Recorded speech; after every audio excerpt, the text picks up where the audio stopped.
दृढ़ रहो, अपने विश्वासों के लिए, उन सभी की रक्षा के लिए जिनकी हम परवाह करते हैं। शौर्य देव की आवाज देवराज के मन में स्पष्ट रूप से गूंज रही थी, जिससे उसका दर्द धीरे धीरे कम हो रहा था और उसका उत्साह बढ़ रहा था।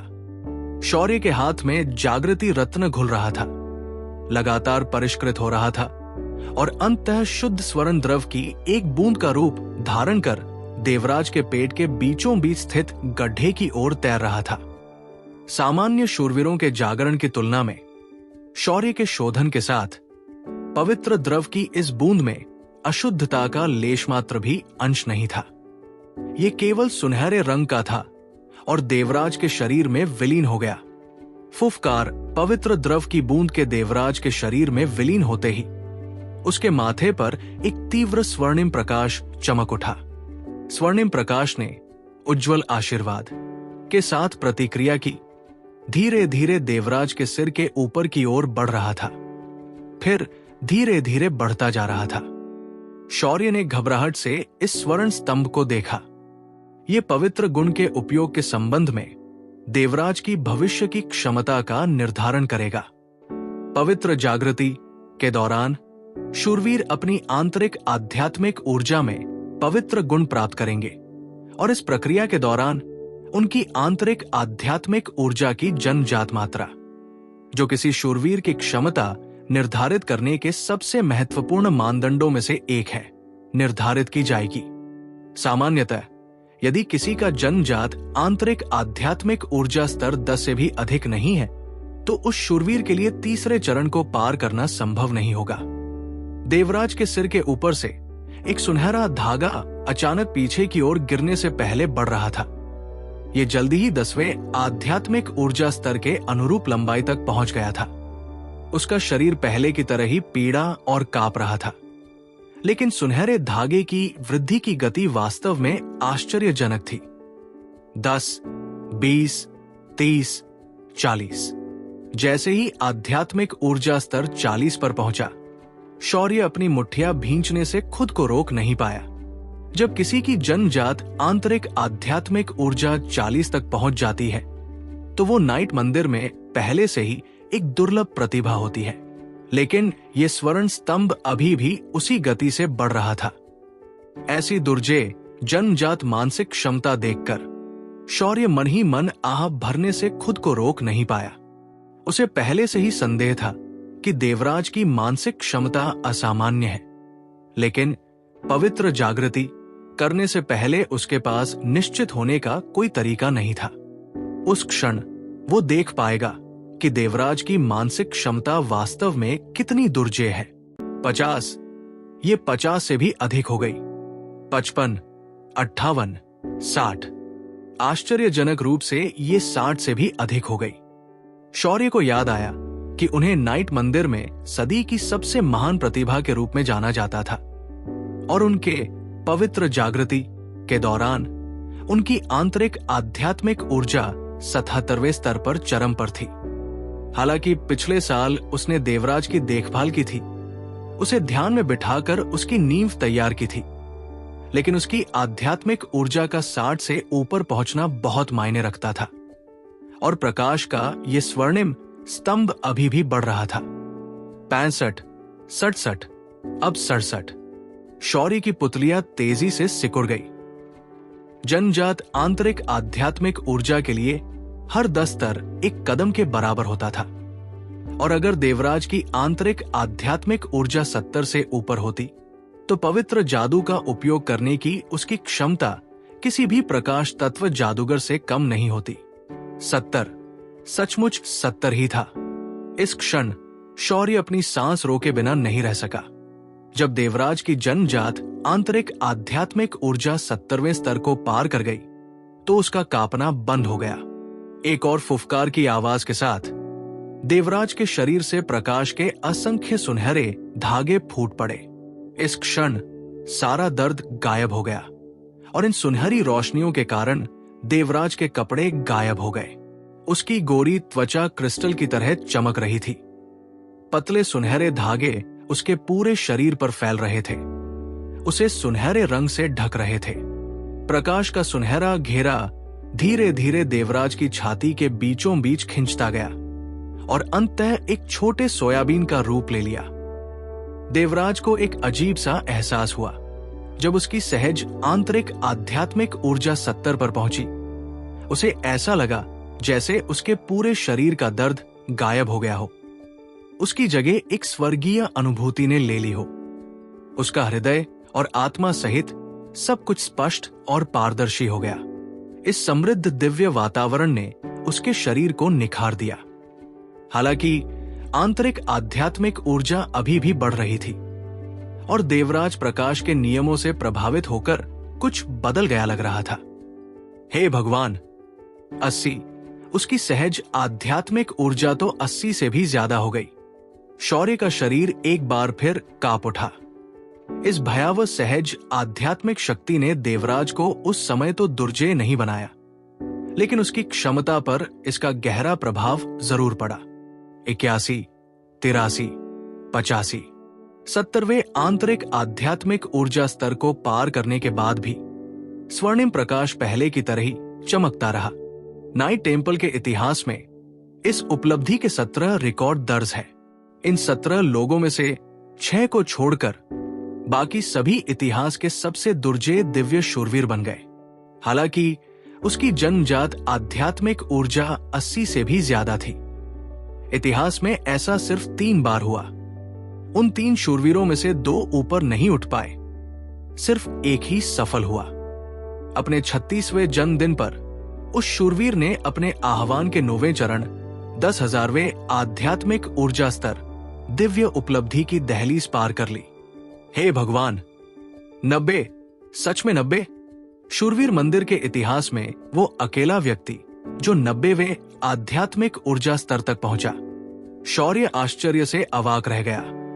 एक शुद्ध हृदय, आम लोगों से अलग मानसिक क्षमता, शूरवीर के 10 नियमों पर अच्छी पकड़ और इतना भयानक जन्मजात आंतरिक आध्यात्मिक ऊर्जा स्तर।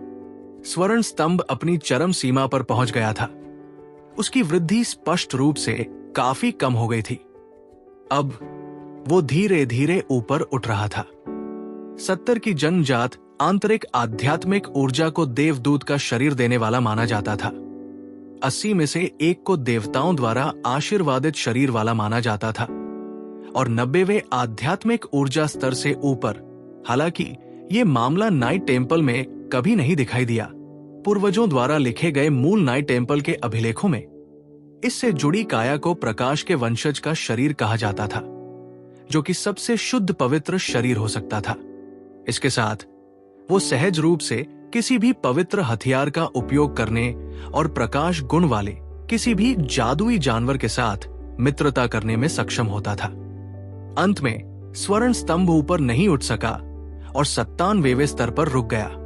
जन्मजात आध्यात्मिक ऊर्जा स्तर 97। सुनहरी रोशनी धीरे धीरे कमजोर होती गई, जिससे पिता और पुत्र दोनों की आकृतियां दिखाई देने लगी। बहुत अच्छा लग रहा है। देवराज इस विशेष पवित्र वातावरण से मुक्त होकर होश में आया। आंखें खोलते ही देवराज को आश्चर्य हुआ कि उसके सामने बैठे पिता के उदास चेहरे पर एक स्तब्ध भाव था।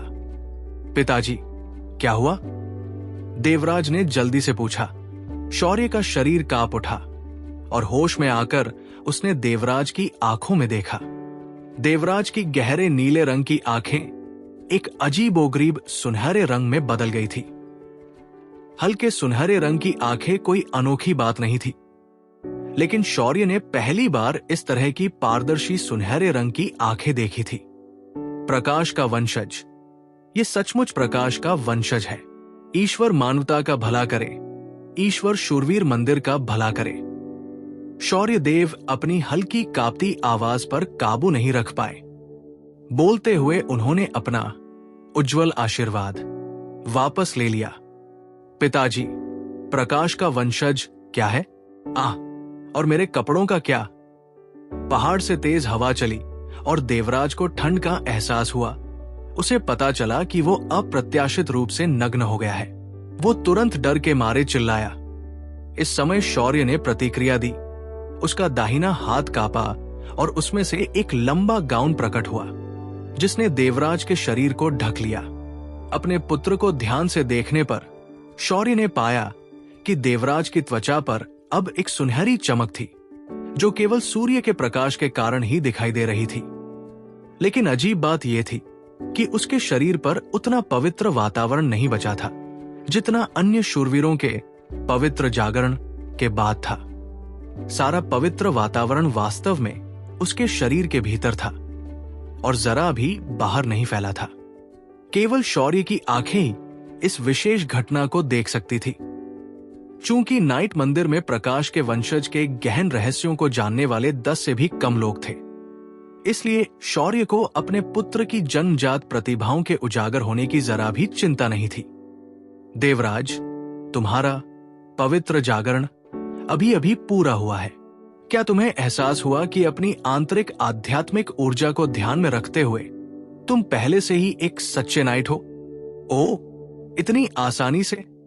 देवराज आश्चर्यचकित था, लेकिन वो अपने शरीर में एक प्रकार की गर्म हवा का प्रवाह महसूस कर सकता था, जो उसके विचारों और गतिविधियों पर प्रतिक्रिया कर रही थी। आसानी से? शौर्य के चेहरे पर एक बनावटी मुस्कान आ गई, ये सोचकर कि इस नन्हे जीव को भूख या कठिनाई का पता ही नहीं है। एक नाइट के जागरण के बाद अगर कोई उससे 20 आध्यात्मिक ऊर्जा स्तर प्राप्त कर लेता है तो ये पहले से ही प्रशंसनीय है। तुम्हारी जन्मजात प्रतिभाएं बुरी नहीं है, लेकिन ये तो पवित्र जागृति तुम्हें मिली है।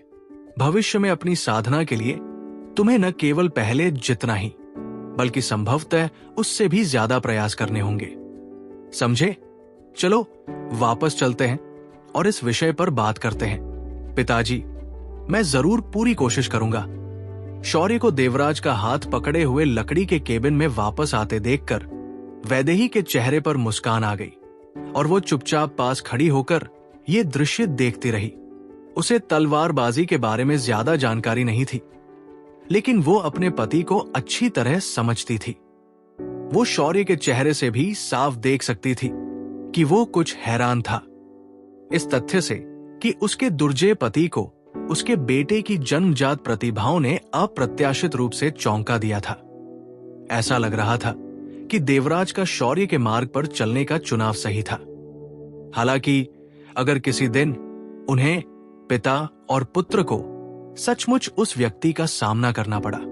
लकड़ी के केबिन की ओर वापस जाते हुए देवराज ने अपने साथ लाए कपड़े पहने और फिर शौर्य के निर्देश सुनने लगा। शौर्य ने भारी स्वर में कहा, अब आपको मुझे बताना चाहिए कि आपका क्या विकल्प है। क्या आप प्रतिशोध शूरवीर बनना चाहते हैं या संरक्षक शूरवीर?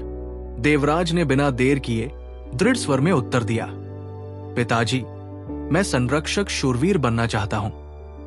एक संरक्षक शूरवीर? शौर्य स्तब्ध रह गया। तो आप अप्रत्याशित रूप से प्रतिशोध शूरवीरों के दुर्जय, आक्रमण शक्ति और युद्ध क्षमता को छोड़ने को तैयार हैं? देवराज ने कठोरता से उत्तर दिया, पिताजी, आपने मुझे बताया था कि राक्षस जाति से मुकाबला करने के लिए हमें समग्र मानवता की शक्ति की आवश्यकता है और एक व्यक्ति की शक्ति अंततः नगण्य है। मैं एक संरक्षक शूरवीर बनना चाहता हूं ताकि मैं उन लोगों की और भी बेहतर रक्षा कर सकूं जिनकी मैं रक्षा करना चाहता हूं, और साथ ही युद्ध भूमि में मेरे साथ लड़ रहे लोगों की और भी अधिक सहायता कर सकूं। शौर्य स्पष्ट रूप से कुछ निराश था और उसने आह भरी, लेकिन अंततः 72 राक्षस देवताओं से लड़ने के लिए हमें मानवता की सबसे बड़ी शक्ति की आवश्यकता होगी। देवराज ने तुरंत पूछा, तो क्या संरक्षक शूरवीरों के लिए राक्षस देवताओं से युद्ध करना असंभव है? ये प्रश्न सुनते ही शौर्य की आंखों में चमक आ गई। बस अपनी 97 की सहज आंतरिक आध्यात्मिक ऊर्जा, प्रकाश के वंशज के रूप में आपकी पवित्र जागृति और एक सहायक के रूप में आपकी अद्भुत मानसिक क्षमता के साथ आप कुछ और चीजें क्यों नहीं सीख सकते? प्रतिशोध और संरक्षक तो बस वर्गीकरण है। हो सकता है कि आप कोई चमत्कार कर पाए।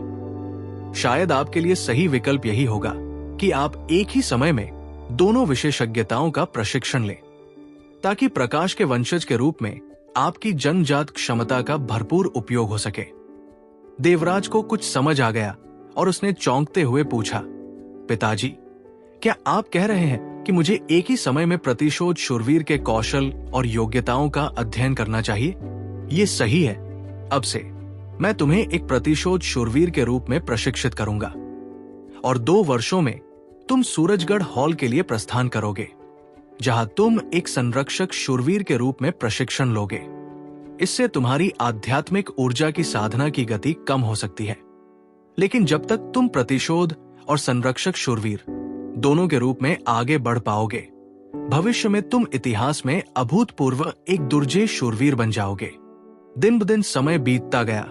देवीपुर पर्वत की चोटी पर शूरवीर के रूप में प्रशिक्षण जारी रहा और पलक झपकते ही 1.5 साल बीत गए। धर एक मधुर झंकार गूंजी और युवक का शरीर अचानक सुनहरे रंग में चमक उठा और फिर उगते सूरज की चमक की तरह संघनित हो गया, मानो एक चमकता हुआ ब्लेड अंतरिक्ष में से निकल गया हो। एक बांस की तलवार को हल्के से हिलाया गया, उसकी धार सुनहरे रंग से चमक उठी। जैसे ही उस छोटे से हैंडल वाली बांस की तलवार के सामने का स्थान चकनाचूर हो गया।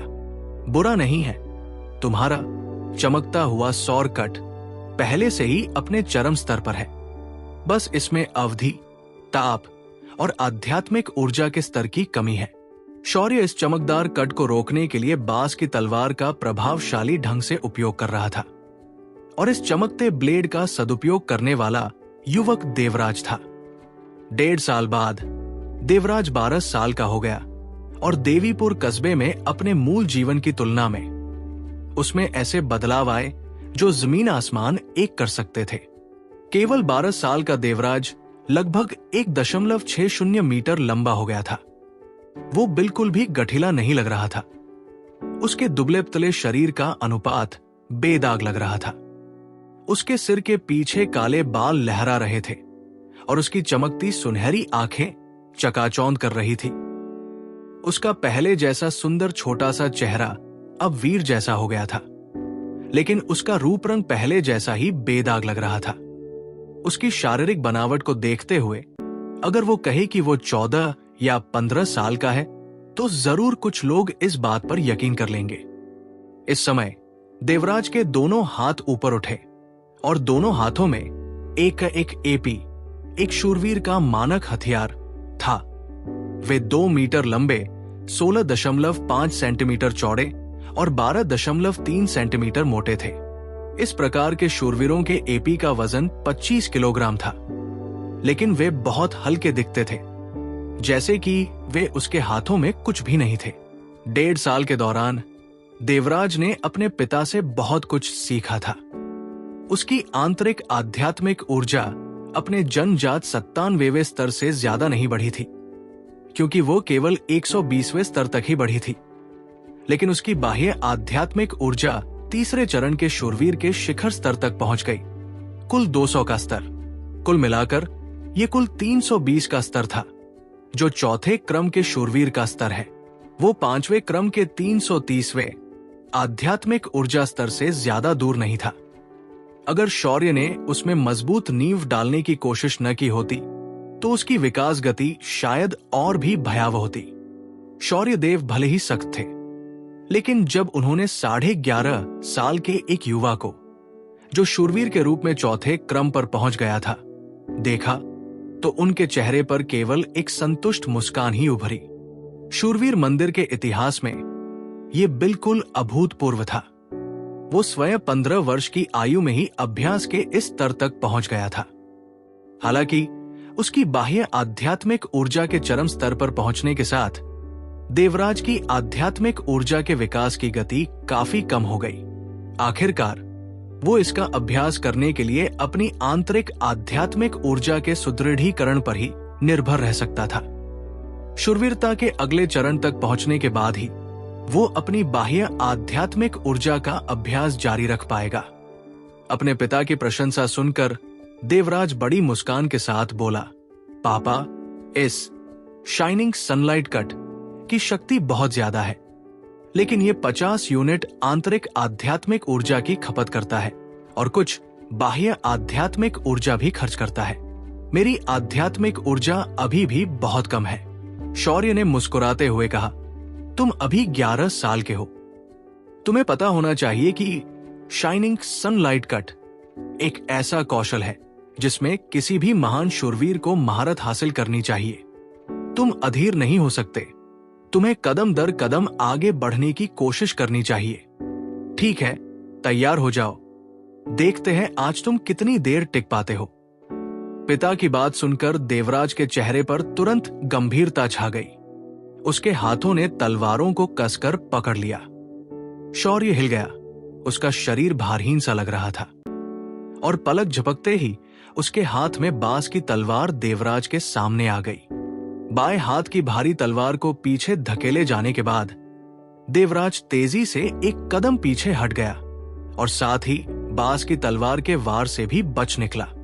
हालांकि स्पष्ट रूप से शौर्य ने अपनी बांस की तलवार में किसी भी आध्यात्मिक ऊर्जा का उपयोग नहीं किया था। हालांकि अगले ही पल देवराज के शरीर के सामने पानी की बूंदों की तरह अनगिनत बांस की परछाइयां प्रकट हो गई।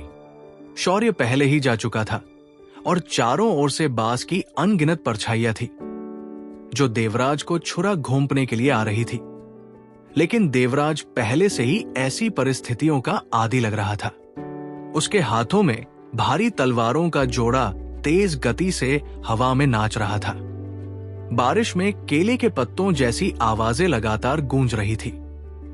देवराज ने अपने हाथों में मौजूद भारी तलवारों की धार, चपटे हिस्से और यहां तक कि हत्थे का भी इस्तेमाल किया। ऐसा लग रहा था कि वो प्रतिद्वंद्वी की बांस की तलवार के सभी हमलों का सामना कर सकता है। क्षण भर के लिए तलवार की परछाई एक विशाल प्रकाशपुंज की तरह उसके पूरे शरीर पर छा गई। पवित्र प्रकाश क्षमताओं का लगातार उपयोग हो रहा था जो भारी तलवारों की जोड़ी के इस्तेमाल से उसकी रक्षा के साथ समन्वित थी। शौर्य के हमलों का सामना करते हुए अगर देवराज जरा सी भी चूक करता तो बांस की तलवार तुरंत उसके शरीर पर गिर जाती और उल्लू चिंटियों के हमलों से कहीं ज्यादा चोट पहुंचाती। हालांकि अजीब बात यह थी कि देवराज प्रतिरोध करने में कामयाब रहा। हालांकि शौर्य काफी गंभीर दिख रहा था, फिर भी वो देवराज की रक्षा को भेद नहीं पाया। 50 घंटे की निरंतर लड़ाई के बाद शौर्य की बांस की तलवार अचानक चमक उठी। एक सफेद चमक फैल गई और देवराज के सामने हजारों तलवारें प्रकट हो गई। देवराज अभी भी अपनी तलवारें लहरा रहा था। उसे शौर्य से इस हमले की उम्मीद नहीं थी, लेकिन जाहिर है कि इस तरह की स्थिति पहली बार नहीं हुई थी। उसके बाएं हाथ की भारी तलवार का हत्था उसके दाएं हाथ की तलवार से टकराया। फिर उसने अपने दाएं हाथ की भारी तलवार से बाएं हाथ की तलवार घुमाते हुए अपने सामने वार किया। सुनहरी रोशनी की एक चमक के साथ बांस की तलवार की ओर एक कांटेदार प्रहार किया गया। एक हल्की झंझाहट की आवाज गूंजी। तलवारें घुमाई गई, लेकिन प्रहार के रास्ते में पड़ी बांस की तलवार में जरा भी बदलाव नहीं आया। अपने पिछले अवरोध के वेग का उपयोग करते हुए देवराज आगे बढ़ा। एक स्पष्ट बजने वाली ध्वनि के साथ देवराज के शरीर से तुरंत सुनहरी रोशनी की एक परत उभरी। ये दैवीय अवरोध था। शौर्य के वार के विरुद्ध उसे अपनी बची हुई सारी आध्यात्मिक ऊर्जा का उपयोग करके एक दैवीय अवरोध बनाना पड़ा जिससे वो उसका सामना कर सके। वाह, इस बार तुमने अच्छा किया। तुम शांति से काम ले पाए। मुझे लगता है कि हमने जो रोजाना युद्ध प्रशिक्षण लिया था वो व्यर्थ नहीं गया। अपनी बांस की तलवार वापस लेते हुए मुस्कुराते हुए शौर्य ने देवराज के सामने सिर हिलाया। हालांकि देवराज हाफ रहा था। उसके कपड़े पसीने से भीगे हुए थे। हालांकि उसके पिता ने आध्यात्मिक ऊर्जा से जुड़े हमले नहीं किए थे, फिर भी देवराज अपनी शक्ति से अभिभूत था। शौर्य देवराज के सामने गया, उसके कंधे पर हाथ फेरा और मुस्कुराते हुए बोला, चलो घर चलते हैं, थोड़ी देर आराम कर लेते हैं। तुम्हारी मां का दोपहर का खाना जल्दी ही खत्म हो जाएगा। ठीक है। देवराज के चेहरे पर भी खुशी थी। हालांकि इस 1.5 साल में उसने हर दिन कड़ी मेहनत से प्रशिक्षण लिया था, फिर भी ये उसके जीवन का सबसे सुखद दौर था। उसकी मां का चेहरा हमेशा मुस्कुराता रहता था और उसके दुर्जेब पिता उसे शिक्षा देते रहते थे। इस तरह का जीवन नीरस नहीं था, बल्कि खुशियों से भरा था। जब पिता और पुत्र दोनों लकड़ी के केबिन के सामने पहुंचे तो शौर्य के पैर अचानक रुक गए। उसकी आंखों में एक गंभीर नजर थी। देवराज ने भी अपने पिता की सांसों में बदलाव महसूस किया।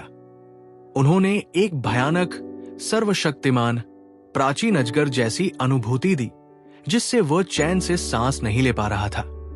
शौर्य ने देवराज के हाथ से अपनी पकड़ ढीली की और धीरे धीरे हल्के कदम उठाते हुए पीछे मुड़ा, और अगले ही पल देवराज ने अपना मुंह चौड़ा किया।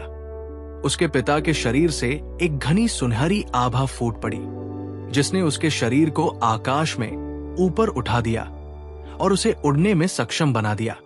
अपने पिता के साथ 2 साल से ज्यादा समय तक प्रशिक्षण लेने के बावजूद देवराज को बिल्कुल भी अंदाजा नहीं था कि उसके पिता की असली ताकत किस स्तर की है।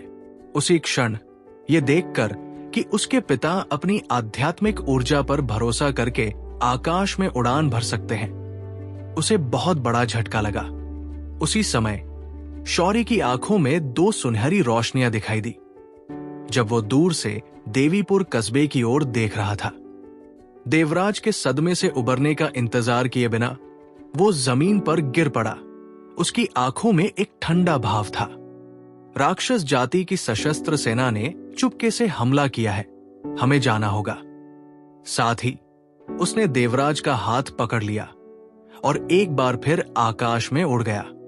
उसकी पूर्णतः संघनित आध्यात्मिक ऊर्जा ने शौर्य की पीठ से फैलते हुए सुनहरे पंखों के जोड़े का रूप ले लिया। आध्यात्मिक ऊर्जा रूपांतरण एक ऐसी क्षमता थी जिसका उपयोग छठे चरण के दीप्तिमान शूरवीर करते थे। लेकिन शौर्य देव के पंख 10 मीटर से भी ज्यादा चौड़े थे, जो दर्जनों सुनहरे पंखों से ढके थे, जो बिल्कुल असली चीजों जैसे दिखते थे। साधारण आध्यात्मिक ऊर्जा इतनी आसानी से ऐसा कर कैसे सकती थी? जैसे ही विशाल पंख दिखाई दिए, एक सुनहरे रंग की आभा शौर्य और उसके बेटे को घेर लेती है। पंखों का जोड़ा अचानक फैल जाता है और वे दोनों उल्कापिंड की गति से सीधे देवीपुर नगर की ओर चल पड़ते हैं।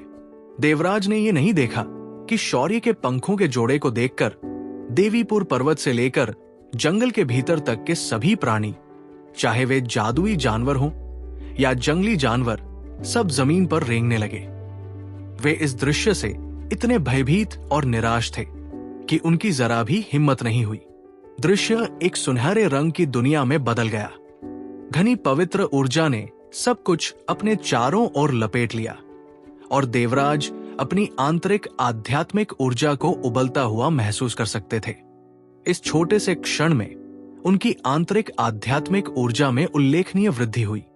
लेकिन ऐसा केवल इसलिए हुआ क्योंकि उस क्षण उनके चारों ओर अस्थायी रूप से उत्पन्न प्रकाश गुण ऊर्जा अत्यधिक प्रचंड थी।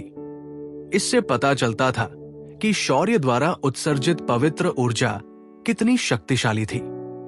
ऐसा लगा जैसे कुछ ही सेकंड बीते थे कि सुनहरी रोशनी अचानक बिखर गई और देवराज बाहरी स्थिति देख पाए।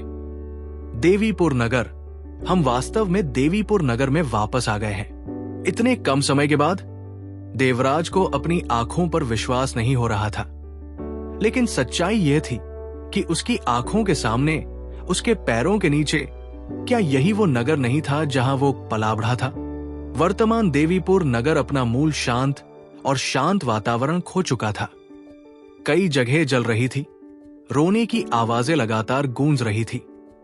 नगर के हर कोने में करुण चीखें और विनाश की आवाजें गूंज रही थी। देवराज ने कम से कम हजारों काले कवचधारी, लंबे और विशाल, मजबूत शरीर वाले राक्षस देखे। वही देवीपुर में तबाही मचा रहे थे। ये राक्षस कम से कम 1.8 मीटर ऊंचे थे। हर एक का सिर भेड़िए का और शरीर इंसान का था। वे घुमावदार तलवारें लहरा रहे थे। देवीपुर के निवासी इस समय उनके द्वारा मारे जा रहे थे। हर तरफ करुण और तीखी चीखें सुनाई दे रही थी। लेकिन ये खूंखार भेड़िए लगातार और भी तेज चीखें मार रहे थे। देवीपुर कस्बे में 3000 से ज्यादा घर रहने चाहिए थे, यानी 20,000 निवासी, लेकिन इस समय वहां खून और लाशों का समुद्र बन गया था। घना खून हर जगह बिखरा हुआ था। यह दृश्य देखकर किसी को भी उल्टी आ सकती थी। पिताजी, ये क्या है? देवराज की आवाज गुस्से से भरी हुई थी। यही वो जगह है जहां वो बड़ा हुआ है। उसने अभी अभी अपनी आंखों से अपने एक पुराने साथी को एक भेड़िए के सिर वाले राक्षस द्वारा घुमावदार तलवार से 2 टुकड़ों में काटते हुए देखा था। उसके शरीर का अगला हिस्सा जमीन पर पड़ा था, और जब उसने अपनी आखिरी दर्दनाक, उदास और तीखी चीख निकाली तो उसके अंदरूनी अंग चारों ओर फैलने लगे। राक्षस जाति के वेयरवुल्फ, शौर्य ने ठंडी आवाज में जवाब दिया। उसके शरीर से एक जबरदस्त दबाव महसूस हो रहा था। नीचे खड़े लोग वेयरवुल्फ से पूरी तरह डरकर अवचेतन रूप से ऊपर देखने लगे। शौर्य की पीठ से फैले 2 विशाल पंखों को देखकर वे उसके रूप को देखकर पूरी तरह से चकित हो गए। पिताजी, मुझे नीचे जाने दीजिए, मैं उन्हें मारने जा रहा हूं। देवराज उत्साह से चिल्लाया। तुम्हारी ताकत अभी काफी नहीं है, शौर्य ने धीमी आवाज में कहा। देवराज, क्या तुम हमेशा अपने पिता की असली ताकत नहीं देखना चाहते थे? तो अच्छी तरह देख लो। शौर्य की पीठ से एक सुनहरा लाल प्रकाश का घेरा निकला।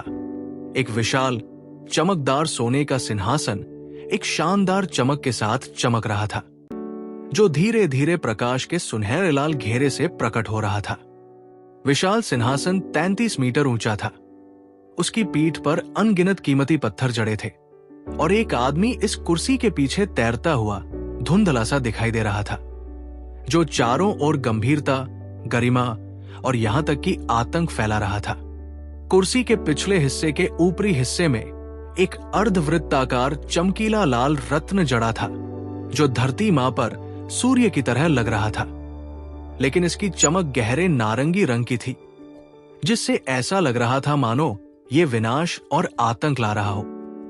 इस आकृति की छाती की ऊंचाई पर कुर्सी के पिछले हिस्से पर भी एक बेहद चमकदार सुनहरा लाल हीरा रत्न देखा जा सकता था। इस पर खींची गई प्रत्येक शिखा रेखा मानो उस आदमी की दुर्जयता को दर्शाने की कोशिश कर रही हो। इसका एक बड़ा हिस्सा एक चमकदार चमक बिखेर रहा था। इस चौड़ी कुर्सी के आगे, बाएं और दाएं 2 रेंगते हुए शेर उकेरे गए थे, मानो वे दहाड़ रहे हों। अनगिनत शानदार सजावटी डिजाइन सिंहासन के पिछले हिस्से को पूरी तरह से भरते हुए प्रतीत हो रहे थे। जिस क्षण यह सिंहासन प्रकट हुआ, प्रकाश का एक सुनहरा स्तंभ शौर्य के शरीर पर आ गिरा, जिसने उसे और देवराज दोनों को पूरी तरह से घेर लिया। जैसे ही उस सुनहरे प्रकाश ने उन दोनों को पूरी तरह से घेर लिया, देवराज अदृश्य हो गए और शौर्य का शरीर 10 गुना बड़ा होकर धीरे धीरे सिंहासन पर आसीन हो गया। देवीपुर कस्बे में, चाहे वे वेयरवुल्फ हो या पूर्व निवासी, इस जबरदस्त शक्ति प्रदर्शन के आगे कोई हिल नहीं पा रहा था। सभी निवासी दहशत में थे, जबकि वेयरवुल्फ की निगाहें निराशा से भरी थी। एक सुनहरे पीले बालों वाला वेयरवुल्फ, जो अपनी जाति के अन्य लोगों से कहीं ज्यादा मजबूत दिख रहा था, कांपती आवाज में बोला, ये विनाश और सहार का दिव्य सिंहासन है। विशाल शौर्य धीरे धीरे अपने सिंहासन पर सीधा बैठा था। उसकी ठंडी निगाहें अनंत विस्मयकारी थी, और जैसे ही वो बैठा, कुर्सी के पीछे रखा सुनहरा लाल हीरा अचानक उसकी छाती पर प्रकट हो गया, और पूरा आकाश सुनहरे लाल रंग में रंगने लगा। न्याय। शौर्य के मुंह से एक ठंडा शब्द निकला। उसकी पीठ से एक नारंगी चमक निकली, जो एक विशाल तलवार में बदल गई, जो उसके सिर के ठीक ऊपर आकाश में तैर रही थी। सुनहरे बालों वाला वेयरवुल्फ पहले ही सारी उम्मीद छोड़ चुका था। वो सोच भी नहीं पा रहा था कि मंदिर गठबंधन की सीमा पर इतना बड़ा आदमी कैसे प्रकट हो सकता है। हालांकि ये वेयरवुल्फ भागना चाहते थे, लेकिन अब ये संभव नहीं था। आसमान से लाल नारंगी रंग की असंख्य किरणें बरस रही थी। जैसे जैसे वे पास आती गई, वे बढ़ती गई और हर वेयरवुल्फ पर पड़ती गई, चाहे उन्होंने कितना भी संघर्ष किया हो। वे कुछ नहीं कर पाए और सभी वेयरवुल्फ इस दुनिया से यूं ही गायब हो गए। उनका एक भी नामो निशान नहीं बचा था। वे बस गायब हो गए थे। मोक्ष, सुनहरी लाल चमक एक स्वर्गीय दृश्य में बदल गई और वेयरवुल्फ दुनिया से गायब हो गए। देवीपुर कस्बे के लोग सदमे से उठने लगे। इस गर्म सुनहरे लाल रंग की चमक में मुट्ठी भर लोग ही खड़े थे, लेकिन उनके शरीर के घाव आश्चर्यजनक गति से भर रहे थे। जो जगहें जल रही थी वे भी बुझ चुकी थी। केवल वे चीजें जो वापस नहीं आ सकी, वे थी पहले ही मर चुके लोगों की जिंदगियां और नष्ट हो चुकी इमारतें। स्वर्णिम प्रकाश की एक चमक के साथ शौर्य देव, जो अभी भी सिंहासन पर विराजमान थे, एक और व्यक्ति के सामने थे। सुनहरे बालों वाला वेयरवुल्फ। राक्षस जाति के राक्षसों के संबंध में मनुष्य उन्हें जादुई जानवरों के समान ही मानते थे। ये सुनहरे बालों वाला वेयरवुल्फ कम से कम 5वें चरण का राक्षस था। हालांकि शौर्य के सामने वो एक छोटी चींटी जैसा था जो जरा भी संघर्ष नहीं कर सकता था। उसके अलावा सभी राक्षसों का सफाया हो चुका था। मंदिर गठबंधन के दक्षिणी भाग पर आक्रमण करके तुम्हारा क्या उद्देश्य है? शौर्य की ठंडी आवाज संदेह से भरी हुई थी। ये सुनहरे बालों वाला वेयरवुल्फ अभी भी कठोर दिखावा कर रहा था। हालांकि उसकी निगाहों से यह स्पष्ट था कि वो निराश और अनिच्छुक था। फिर भी उसने कोई उत्तर नहीं दिया। ये विनाश और सहार का दिव्य सिंहासन, आप क्या आप निर्णायक दिव्य शूरवीर शौर्य देव नहीं है? शौर्य ने धीमे स्वर में उत्तर दिया, ठीक है, मैं न्याय और निर्णय का प्रभारी हूं। अब मेरे प्रश्न का उत्तर दो। सुनहरे बालों वाले वेयरवुल्फ की निगाहें क्रूर हो गई। भले ही तुम एक दिव्य शूरवीर हो, दैत्य देवता जल्द ही आ रहे हैं। हमारे वरिष्ठ दैत्य देवता हमारा बदला लेंगे। अगर मैं मर भी गया तो भी मैं तुम्हें कुछ नहीं बताऊंगा। शौर्य ने ठंडी निगाहों से कहा, ऐसे में नरक में जाओ। सुनहरी रोशनी इस सुनहरे बालों वाले वेयरवुल्फ के साथ गायब हो गई। शौर्य अभी भी विनाश और सहार के दिव्य सिंहासन पर विराजमान था, जिससे उसकी चिंताजनक मुद्रा प्रकट हो रही थी। थोड़ी देर बाद सुनहरी रोशनी के फीके पड़ने के बाद उसका दिव्य सिंहासन पीले तारों में बदल गया और गायब हो गया। देवीपुर कस्बे के बचे हुए लोग पहले ही उस सुनहरी रोशनी के बारे में सोचते हुए घुटनों के बल गिर पड़े थे, जो आकाश में गायब हो गई थी। वे नहीं जानते थे कि शौर्य कौन था, लेकिन उनके दृष्टिकोण से सभी वेयरवुल्फों पर विजय पाने वाला ये न्याय सचमुच एक दिव्य कार्य था। सुनहरी रोशनी की एक चमक के बाद देवीपुर पर्वत की चोटी पर तुरंत 2 और लोग दिखाई दिए। शौर्य बिल्कुल पहले जैसा ही लग रहा था।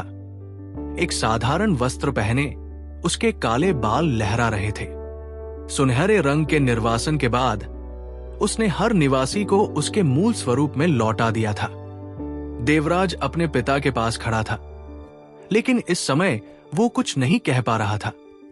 हालांकि उसके पास अपने पिता की वास्तविक शक्ति से संबंधित सैकड़ों अनुमान थे, वो कल्पना भी नहीं कर सकता था कि उसके अपने पिता अप्रत्याशित रूप से ऐसा दिव्य कार्य कर सकते हैं।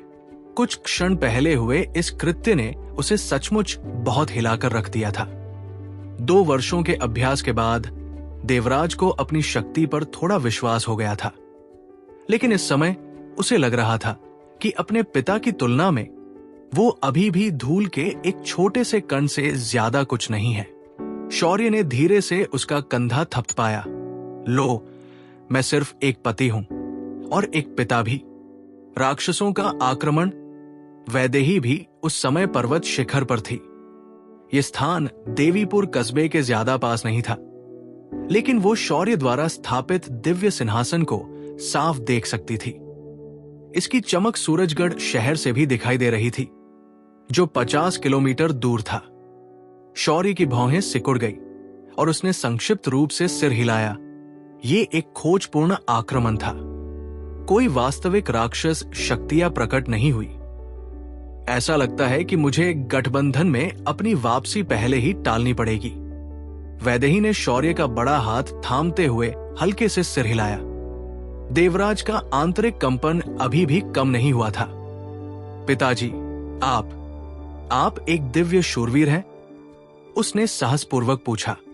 शौर्य ने सिर हिलाया। वेयरवुल्व्स के इस हमले के दौरान तुम्हें यह बात सुननी चाहिए थी।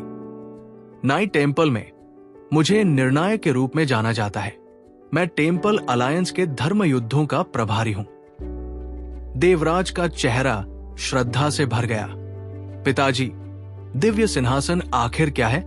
क्या प्रशिक्षण के जरिए मैं आपके जैसा दुर्जय बन सकता हूं? शौर्य ने सिर हिलाया और सख्ती से जवाब दिया, बिल्कुल संभव है। मैंने अपने 47वें जन्मदिन के वर्ष में तुम्हारी मां से मिलने से भी पहले दिव्य नाइट का पद प्राप्त कर लिया था। अगर तुम पूरी कोशिश करोगे तो मुझे विश्वास है कि तुम मुझसे भी पहले ये मुकाम हासिल कर लोगे।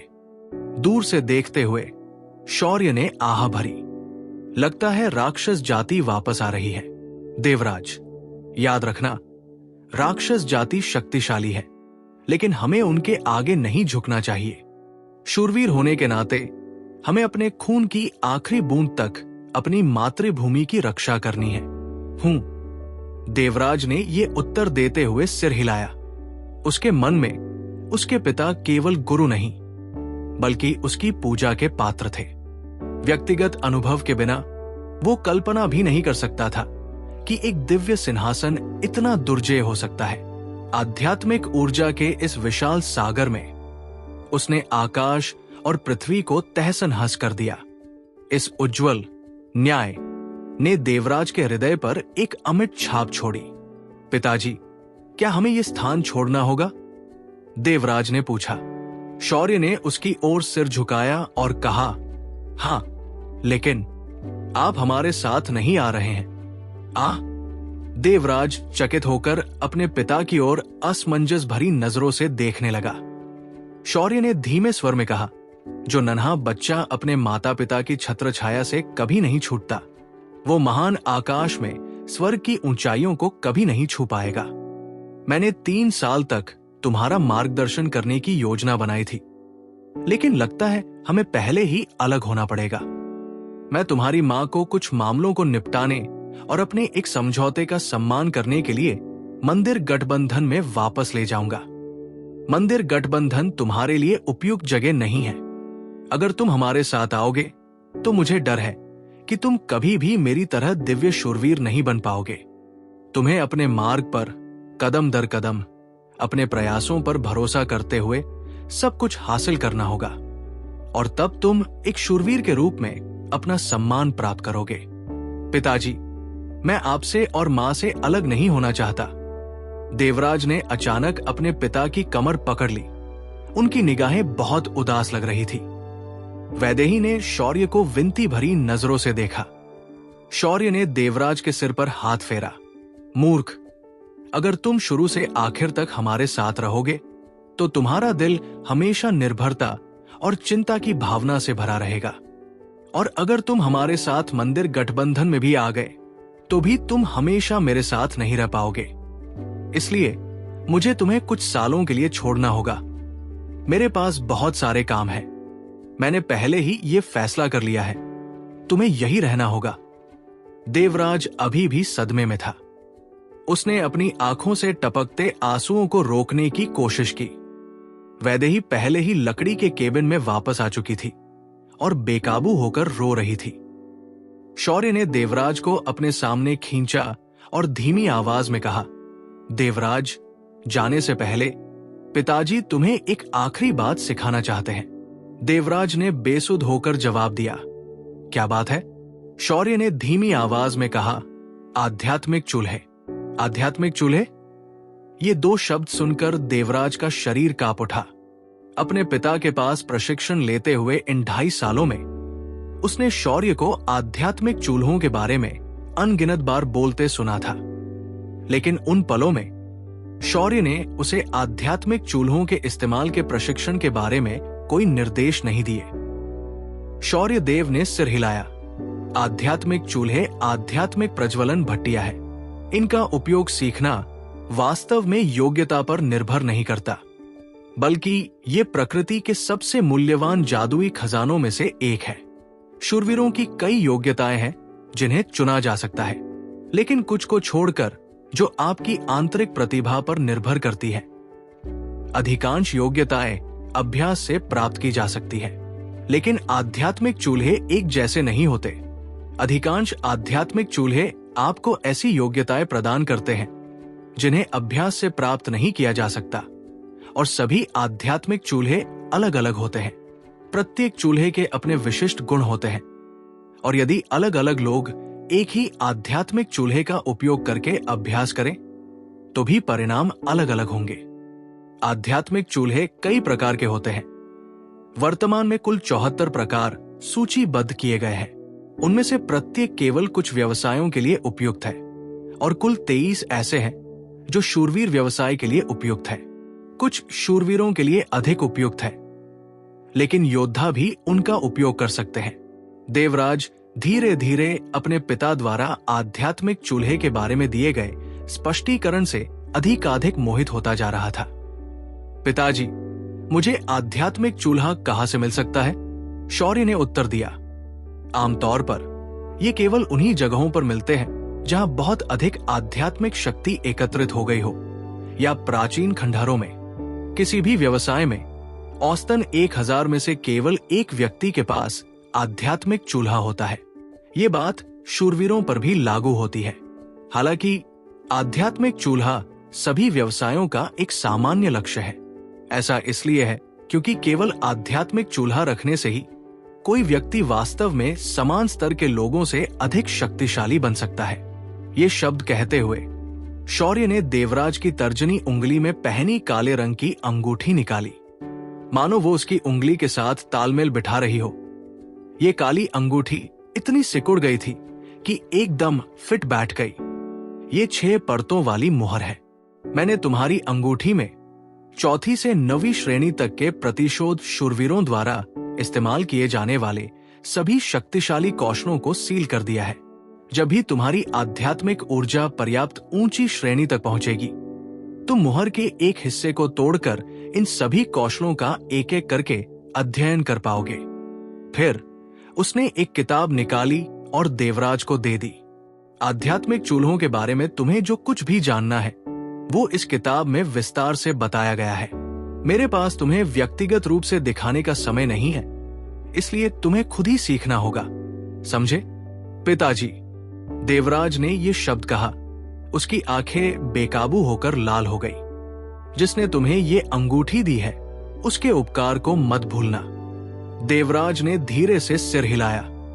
अपनी आंतरिक आध्यात्मिक ऊर्जा को जागृत करने के बाद शौर्य ने उसे बताया था कि उसे उस मूक लड़की के प्रति किस हद तक कृतज्ञ होना चाहिए जिसने उसे ये अंगूठी दी है। जैसे ही उसमें आध्यात्मिक ऊर्जा डाली गई, अंगूठी पर बना पतला सुनहरा पैटर्न लगभग जीवन सा लगने लगा, और एक पतली नीली रोशनी प्रकट हुई जो तेजी से चमक रही थी। देवराज ने आध्यात्मिक चूल्हों के रहस्यों को दर्ज करने वाली पुस्तक ले ली। उसे जो अंगूठी मिली वो एक अत्यंत मूल्यवान अंतरिक्ष अंगूठी थी। इसके अंदर 10 घन मीटर तक विभिन्न वस्तुएं रखी जा सकती थी। मूल रूप से इसमें केवल एक रक्षात्मक क्षमता थी जो उत्तेजित होने पर एक पतली नीली ढाल बनाती थी। जब तक इस अंगूठी में आध्यात्मिक ऊर्जा डाली जाती रहेगी, ढाल हमेशा मौजूद रहेगी, और आध्यात्मिक ऊर्जा के साथ इसकी शक्ति भी बढ़ती रहेगी। शौर्य ने कहा कि ये एक दुर्लभ प्रकार का जादू है। अपनी पुस्तक पैक कर रहे देवराज को देखकर शौर्य ने हल्की सी आह भरी। देवराज, हालांकि मेरे पास बहुत सारे अच्छे उपकरण हैं, मैं उन्हें तुम्हें देने की योजना नहीं बना रहा। ऐसा इसलिए है क्योंकि हथियार और उपकरण तभी मूल्यवान होते हैं जब आप उन्हें अपने प्रयासों से प्राप्त करते हैं। इस तरह आप वास्तव में उन्हें संजो कर रख पाएंगे। पिताजी, मैं आपसे अलग नहीं होना चाहता। देवराज के आंसू आखिरकार थम गए। शौर्य ने अपने बेटे को गले लगा लिया और आह भरते हुए बोला, देवराज, तुम्हारी भावनाएं तुम्हारी मजबूती है, लेकिन तुम्हारी कमजोरी भी। याद रखना, भविष्य में न तो पिता और न ही माता तुम्हारे साथ होंगे। तुम्हें एक मौन व्यक्ति बनना होगा। तुम अपना दिल खोलकर नहीं रख सकते। रो मत, ये बस एक अस्थाई अलगाव है। पिता को उम्मीद है कि अगली बार जब हम मिलेंगे तो तुम मुझे नई नजर से देखने पर मजबूर कर दोगे। पिता और माता जा रहे हैं। मैं तुम्हारे लिए कोई सामान नहीं छोड़ सकता, लेकिन एक उपहार है जो मैंने तुम्हारे लिए बहुत पहले तैयार किया था। ये कहते हुए शौर्य ने अपने बेटे का हाथ छोड़ दिया और अपना दाहिना हाथ अपनी छाती पर रख लिया। कसकर दबाने पर एक अजीब सी सफेद रोशनी निकली। वो सफेद रोशनी हल्की थी। उसके बाद एक खास ऊर्जा लहराती हुई धड़कती हुई दिखाई दी, जिससे देखने वालों को चक्कर आ गया। ये निश्चित रूप से न तो पवित्र प्रकाश की ऊर्जा थी और न ही शौर्य की आध्यात्मिक ऊर्जा। शौर्य ने धीरे से अपनी हथेली देवराज की निगाहों के नीचे फैलाई, जो काफी प्रभावित लग रहे थे। उनके पिता की हथेली में एक सफेद आभा थी। शौर्य की हथेली में 3 फुट लंबा एक छोटा सा हंडा दिखाई दिया। इस सफेद हंडे से सफेद आभा निकल रही थी, जो धीरे धीरे ऊपर नीचे हो रही थी, जिससे एक मनमोहक दृश्य बन रहा था। हालांकि वे जल्द ही एक दूसरे को छोड़ने वाले थे। देवराज इस छोटे से सफेद रंग के हंडे को देखकर मोहित हुए बिना नहीं रह सके। पिताजी, ये क्या है? शौर्य ने उत्तर दिया, ये एक संत आध्यात्मिक चूल्हा है। पिता ने इसे आपके लिए एक उपहार के रूप में तैयार किया है। आध्यात्मिक चूल्हे कई प्रकार के होते हैं और प्रत्येक के विशिष्ट गुण और विशिष्ट वर्गीकरण होते हैं, लेकिन आध्यात्मिक चूल्हा जितना शक्तिशाली होगा, उसके उपयोग की कीमत उतनी ही अधिक होगी। ये संत आध्यात्मिक चूल्हा 74 प्रकारों में से 68वां आध्यात्मिक चूल्हा है, लेकिन दुर्लभता की दृष्टि से ये शीर्ष 10 में आता है।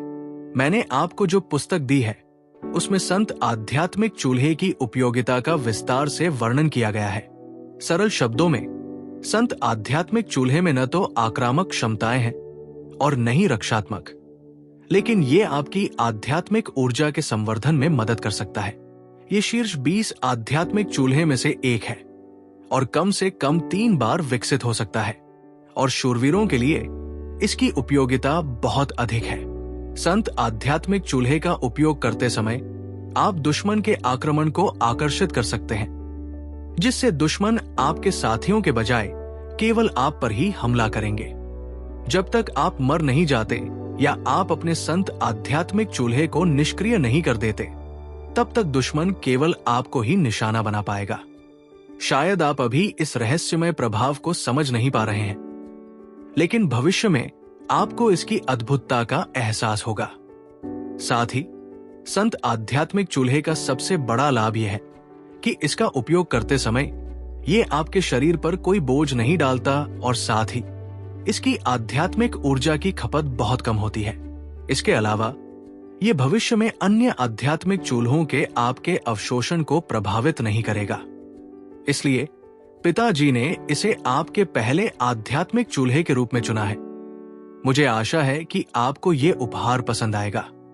जहां तक विकास के बाद इसे प्राप्त होने वाली अन्य क्षमताओं का प्रश्न है, पिताजी को भी नहीं पता। मैं आपसे केवल इतना कह सकता हूं कि आप स्वयं ही इसका पता लगाने का प्रयास करें। शौर्यदेव का स्वर वास्तव में गंभीर था। उनके प्रत्येक शब्द उनके अपने अनुभव का निचोड़ थे। इसके अलावा आपको यह भी दृढ़ता से ध्यान रखना होगा कि आध्यात्मिक चूल्हे सर्वशक्तिमान नहीं होते। सबसे शक्तिशाली चूल्हे हमेशा सबसे उपयुक्त नहीं होते। शीर्ष 10 रैंक वाले सभी चूल्हे अपने उपयोगकर्ता को एक बड़ी कीमत चुकाने के लिए बाध्य करते हैं। इनमें से कुछ लागतें वहन करना वास्तव में कठिन होता है। आध्यात्मिक चूल्हों के मामले में यह बात सच नहीं है कि आपके पास जितने ज्यादा चूल्हे होंगे उतना ही बेहतर होगा। आपको ये तय करने से पहले पूरी तरह सोच समझकर सोचना होगा कि आपको किसी नए आध्यात्मिक चूल्हे के साथ जुड़ना चाहिए या नहीं। तो पिताजी, कोई व्यक्ति कितने आध्यात्मिक चूल्हों के साथ जुड़ सकता है? देवराज ने पूछा। शौर्य ने सिर हिलाया। मुझे नहीं पता। सिद्धांत रूप में मात्रा की कोई सीमा नहीं है, लेकिन आध्यात्मिक चूल्हों में आपस में टकराव आसानी से हो जाता है। अगर ऐसा होता है तो विलय के दौरान आपकी जान जोखिम में पड़ जाएगी। अब तक का रिकॉर्ड 5 आध्यात्मिक चूल्हों के जुड़ने का रहा है। मैंने खुद 3 के साथ जुड़कर देखा है, लेकिन जरूरी नहीं कि ज्यादा चूल्हों के साथ जुड़ना बेहतर हो। और अगर आप अपने आध्यात्मिक चूल्हे को विकसित करना चाहते हैं तो आपको लगातार कड़ी मेहनत करनी होगी। एक आध्यात्मिक चूल्हे के कुछ बार विकसित होने के बाद उसकी शक्ति उन कई आध्यात्मिक चूल्हों की शक्ति से भी ज्यादा हो जाएगी जो विकसित नहीं हुए हैं। ठीक है, मैंने तुम्हें सबसे जरूरी बुनियादी बातें समझा दी। देवराज, अपनी मां की बात मत भूलना। परिस्थितियां कैसी भी हो, तुम्हें अपनी सुरक्षा को प्राथमिकता देनी होगी। ये कहते ही शौर्य का बायां हाथ उठा और देवराज की छाती पर रख दिया गया, और इस क्षण उसका शरीर एक धुंधली सुनहरी चमक से आच्छादित हो गया, जिससे वो हिल भी नहीं पा रहा था। शौर्य का बायां हाथ चमक उठा और देवराज की छाती पर 4 ज्योतियां प्रकट हुई। देवराज को ऐसा लगा जैसे उसके शरीर में प्रवेश हो रहा हो और उसकी आंतरिक आध्यात्मिक ऊर्जा प्रज्वलित होकर उसके पिता के चारों ओर चक्कर लगा रही हो। अपने दाहिने हाथ से देवराज को खींचते हुए उसने ध्यान से उसकी उंगली के सिरे का एक हिस्सा काटा और उसमें से खून की एक बूंद निचोड़ ली। ताजा खून शौर्य की आध्यात्मिक ऊर्जा में तैरता हुआ ठीक उसी समय संत आध्यात्मिक चूल्हे पर गिर पड़ा। इस क्षण उस छोटी कड़ाही से एक कोमल सफेद चमक निकली जो चमक रही थी। फिर उससे एक सफेद रोशनी निकली जो देवराज की छाती तक पहुंची। एक गर्म एहसास ने देवराज के पूरे शरीर के सभी रोम छिद्रों को उत्तेजित कर दिया। उसकी घूमती हुई आंतरिक आध्यात्मिक ऊर्जा फैल गई और बिखर गई, मानो उसके शरीर में कोई घुसपैठिया घुस गया हो। एक सफेद आभा के साथ सफेद आभा से जगमगाता छोटा सफेद कड़ाही धीरे धीरे देवराज की छाती के स्तर तक उड़ गया और धीरे धीरे उसके शरीर में प्रवेश कर गया। जो पहले गर्म था वो मानो किसी लोहे की कटार से उसके शरीर में घुस गया हो, झुलसाने वाला हो गया। देवराज खुद को रोक नहीं सका और एक दयनीय चीख निकाली। इससे वैदेही डर गई, जो अचानक लकड़ी के केबिन से उसकी ओर दौड़ी। शुक्र है जलन ज्यादा देर तक नहीं रही। कुछ सांसों के बाद सफेद रंग का छोटा आध्यात्मिक चूल्हा गायब हो गया। देवराज के शरीर से एक पतली सफेद आभा निकली, जिससे उसकी त्वचा की सतह धीरे धीरे एक चिकनी जेड रंग की चमक में बदल गई। देवराज ने अपनी छाती में फैली हुई अविश्वसनीय रूप से गर्म ऊर्जा की क्षमताओं को महसूस किया। ये उसके शरीर के हर कोने में, यहां तक कि उसके मस्तिष्क में भी फैल गई थी। इस गर्म ऊर्जा में अनगिनत रहस्यमय ऊर्जाएं शामिल थी जो उसके मन में प्रवेश कर गई। उसकी सभी इंद्रियां उत्तेजित हो गई और देवराज अकड़ गया। किसी पर्वत शिखर की तरह उसका शरीर श्वेत आभा से चमक रहा था। उसकी छाती विशेष रूप से चमक रही थी, जिस पर आध्यात्मिक चूल्हे का एक छोटा सा निशान दिखाई दे रहा था। यह संत आध्यात्मिक चूल्हा स्वर्ग और पृथ्वी के सार, उसके ताजा रक्त और उसकी आध्यात्मिक ऊर्जा को मध्यस्थ बनाकर देवराज के साथ मिलकर एक जादुई आध्यात्मिक चूल्हा बना रहा था। ये उसके शरीर के साथ मिलकर उसका एक अंग बन गया। आध्यात्मिक चूल्हे के साथ विलय की तलाश में सबसे बुनियादी आवश्यकता थी व्रत के तीसरे चरण का प्रारंभिक बिंदु, 2 सवीन आध्यात्मिक ऊर्जा। देवराज इसे बहुत पहले ही पार कर चुके थे। शौर्य वही खड़ा रहा, चुपचाप अपने बेटे को देखता रहा। उसकी आंखों में धीरे धीरे निराशा के कुछ चिन्ह दिखाई देने लगे। वैदेही चुपचाप शौर्य के पास गई और उसका हाथ पकड़े हुए उसके आंसू टपकने ही लगे। क्या हमें सचमुच देवराज को छोड़ना होगा? मैं सहज नहीं हूं। बचपन से लेकर अब तक उसने कभी मेरा साथ नहीं छोड़ा। शौर्य ने उसे अपनी बाहों में भर लिया। निश्चिंत रहो, मैंने उसके लिए सबसे सुरक्षित योजना बनाई है। अगर वो हमारा साथ नहीं छोड़ेगा तो वो हमेशा के लिए एक सच्चा इंसान नहीं बन पाएगा। समय के साथ हमारे और राक्षस जाति के बीच टकराव और भी कठिन होता जाएगा। इतनी असाधारण जन्मजात प्रतिभा के साथ हमारा बेटा भविष्य में मंदिर गठबंधन का केंद्रीय स्तंभ जरूर बनेगा। अगर तुम उससे सच्चा प्यार करती हो तो उसे अपने पंख फैलाने दो और आजादी से आसमान में उड़ने दो। ये समझौता, क्या तुम्हें इसे पूरा करना होगा? वैदेही के आंसू बह निकले। वो साफ जानती थी कि यही पहला कारण था जिसकी वजह से उसके पति को अपने बेटे को छोड़ना पड़ा। शौर्य की आंखों में एक दृढ़ संकल्प की चमक दिखाई दी। योद्धा आनंद और मैं इसे टाल नहीं सकते। मैंने इसके लिए बहुत इंतजार किया है। अगर हम इससे छुटकारा पा सके तो ये मानव जाति के लिए एक वरदान होगा। निश्चिंत रहो, तुम दोनों की खातिर मैं जिंदा वापस आने की पूरी कोशिश करूंगी। सब कुछ पहले जैसा ही साफ था, बस एक भी छाया नहीं थी। देवराज उलझन में था और काफी देर तक अपने विचारों में खोया रहा। उसका दिल पूरी तरह से बेचैन था। एक फुफकार के साथ वो घुटनों के बल गिर पड़ा। उसके आंसू तेजी से बह रहे थे, हालांकि वे अभी अभी अलग हुए थे। फिर भी इस पल उसे ऐसा लग रहा था जैसे वो दुनिया में अकेला हो। पापा, अगर आप मुझे अपने पास भी ले लेते तो भी मैं कोशिश करना बंद नहीं करता। सिसकियां रोकते हुए देवराज दर्द से सिकुड़ गया। बेरमी से अपने हाथों से जमीन खोदने लगा। लंबे समय में पहली बार अकेले होने का दर्द महसूस कर रहा था। खाने का समय हो चुका था और देवराज जमीन पर रेंगने लगा। वो वास्तव में एक दृढ़ निश्चयी बच्चा था, लेकिन उसके मन ने उसके पूरे दिल पर कब्जा कर लिया। बिना किसी पूर्व सूचना के पापा और मम्मी अचानक चले गए। ये बात उसके दिल में स्वीकार करना बहुत मुश्किल था। वो अभी भी अस्पष्ट स्वर में बोला, आप कितना प्राण कल्टीवेशन लिक्विड ले सकते हैं? श्रुति शर्मा ने अपनी खुशी छिपा ली। ये सोल मास्टर सचमुच शर्मा परिवार के साथ सहयोग करना चाहता था। उसकी आंखें हल्की सी घूम गई।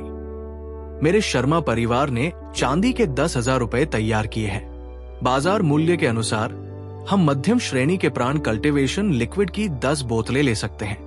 ये सुनकर अर्जुन मेहरा की भौहें तंग गई। उसके पास फिलहाल मध्यम श्रेणी का प्राण कल्टीवेशन लिक्विड नहीं था, सिर्फ उच्च श्रेणी का था।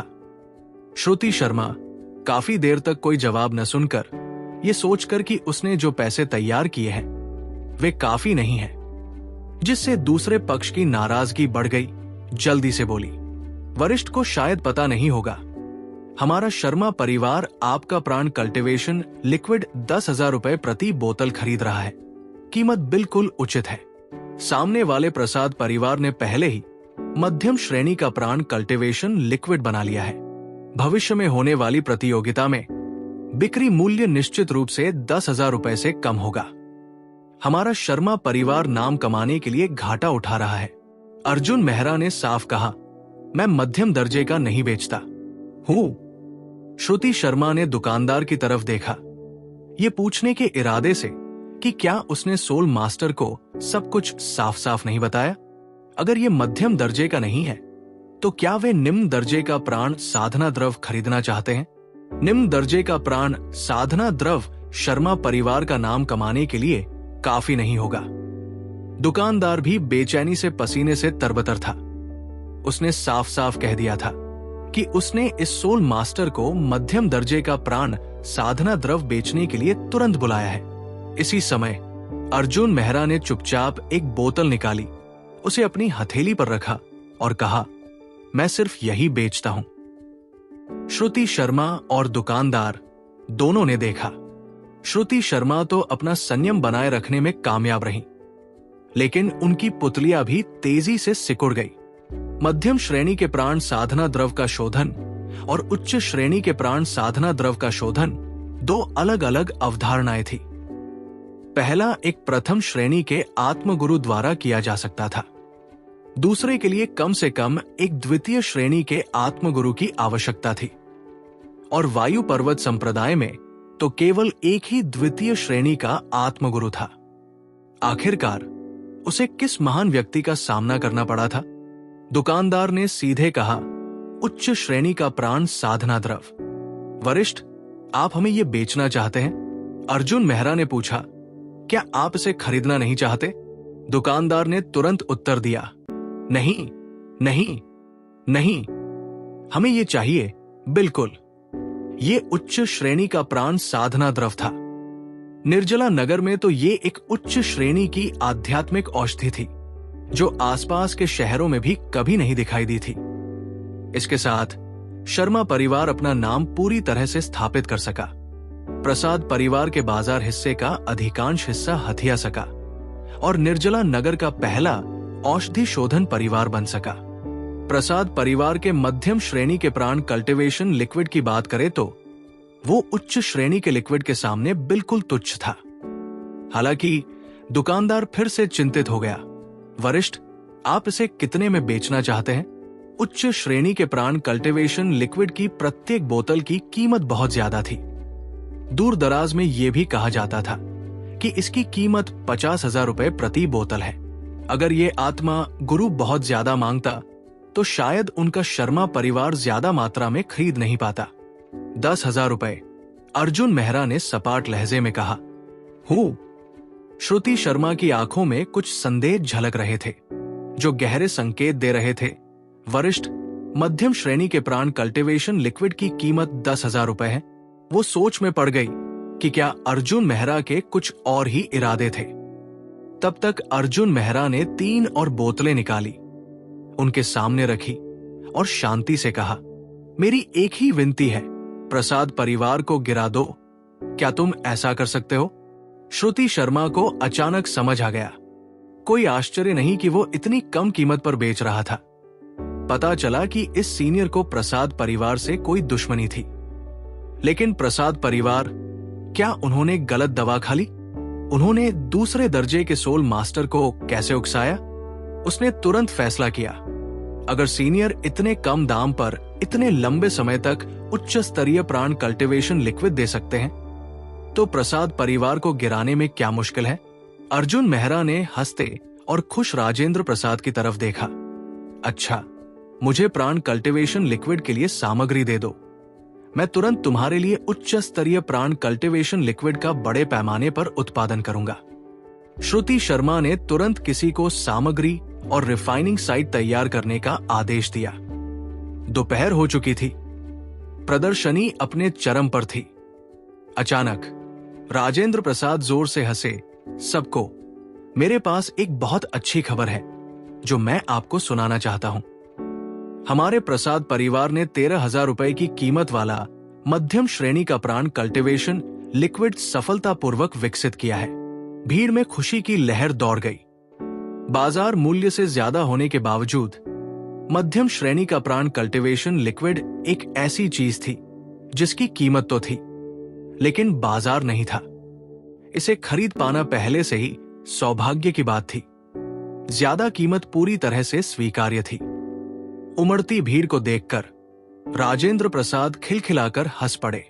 रोहित वर्मा के साथ गठबंधन के बाद से प्रसाद परिवार की तरक्की जारी थी। सब लोग, मेरे शर्मा परिवार के पास भी एक खुशखबरी है। राजेंद्र प्रसाद को आश्चर्य तब हुआ जब उन्होंने श्रुति शर्मा को सड़क के उस पार लाल कपड़े से ढकी एक ट्रे पकड़े हल्की मुस्कान के साथ देखा।